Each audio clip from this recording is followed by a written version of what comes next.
Selanjutnya, pada peradilan pada masa Khulafaur Rasyidin. Yang pertama ada peradilan pada masa Abu Bakar As-Siddiq. Nah, pada masa pemerintahan Abu Bakar sendiri, Abu Bakar itu sibuk memerangi sebagian kaum murtad peninggalan Rasulullah, dan kaum murtad ini kaum yang enggan membayar zakat.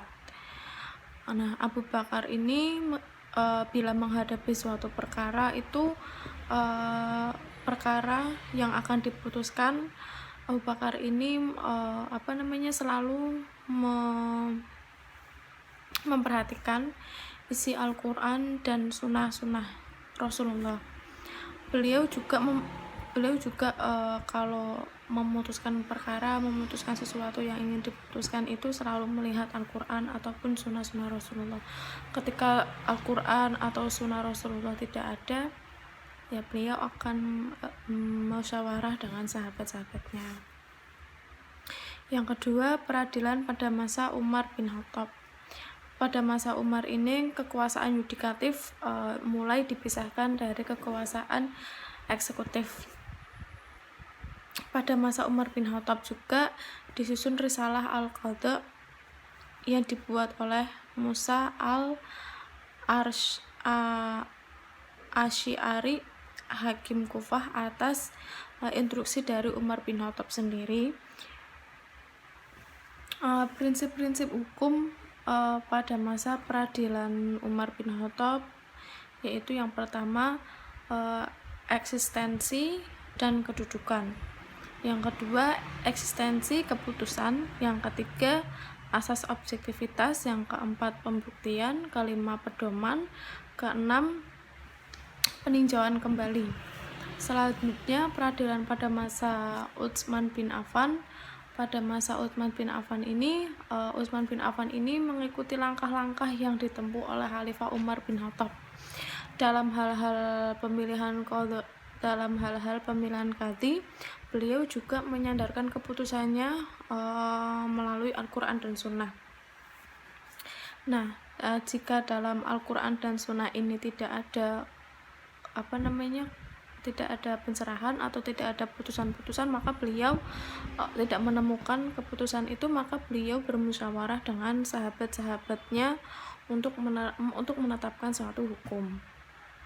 Sistem peradilan Utsman ini kurang lebih sama dengan sistem peradilan Umar bin Khattab.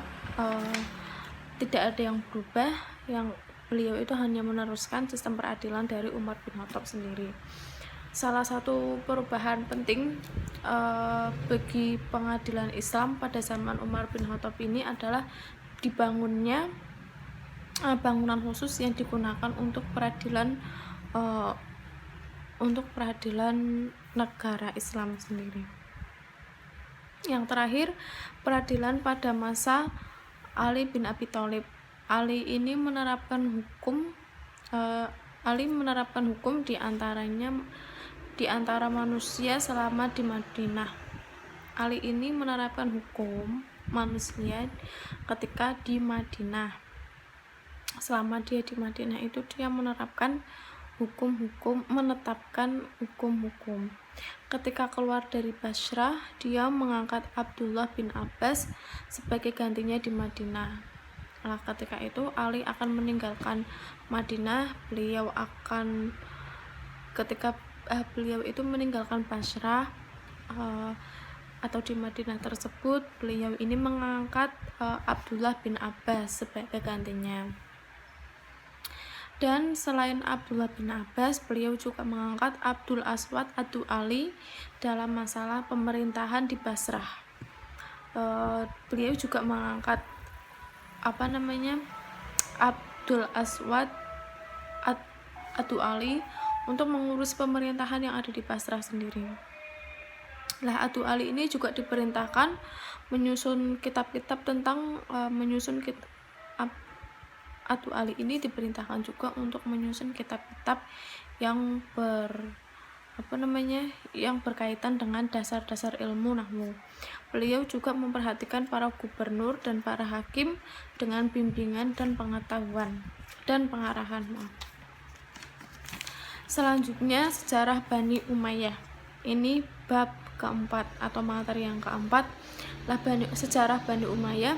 Bani Umayyah ini dinasti Bani Umayyah berasal dari kata Umayyah bin Abdul al-Hasham, kakek dari Muawiyah bin Abu Sufyan.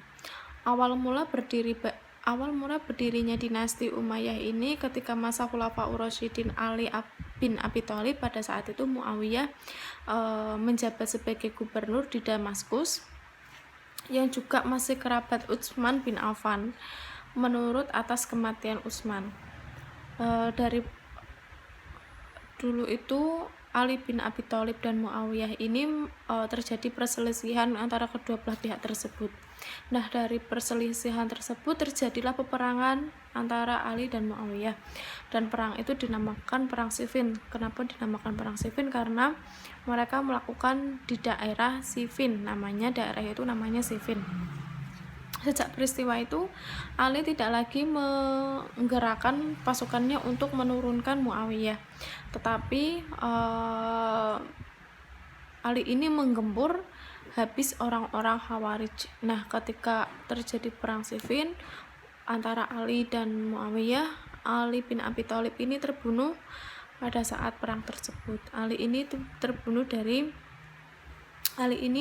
terbunuh oleh orang-orang Khawarij.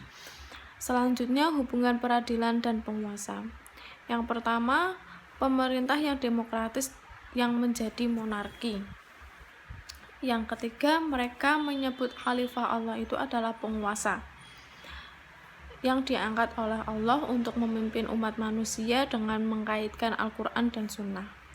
Hakim saat itu ada yang memiliki kewenangan hukum terbatas maupun hukum yang tidak terbatas. Selanjutnya ulama dan ahli hukum Islam berperan. Tadi hubungan peradilan dan penguasa itu ada empat. Yang keempat adalah ulama dan ahli hukum Islam berpencar ke berbagai pelosok negeri Islam. Selanjutnya adalah bentuk dan praktek pengadilan. Hakim ini memutuskan, yang pertama itu hakim ini memutuskan perkara menurut hasil ijtihad sendiri dalam hal-hal yang tidak nas atau ijma. Yang kedua, lembaga peradilan pada saat itu belum dipengaruhi oleh penguasa. Berikut ini adalah hakim yang terkenal di Bani Umayyah. Ada 4, yaitu Al-Qadhi Suraih, Al-Qadhi Ijaz, Al-Qadhi As-Sabih, dan yang terakhir Salim bin Atas. Pada saat itu ada berbagai kasus yang diselesaikan. Salah satunya adalah contoh kasus yang terselesaikannya di Bani Umayyah. Kasusnya itu kasus Ibnu Fathair, terjadi pada masa khalifahnya Al-Hakam bin Hashim.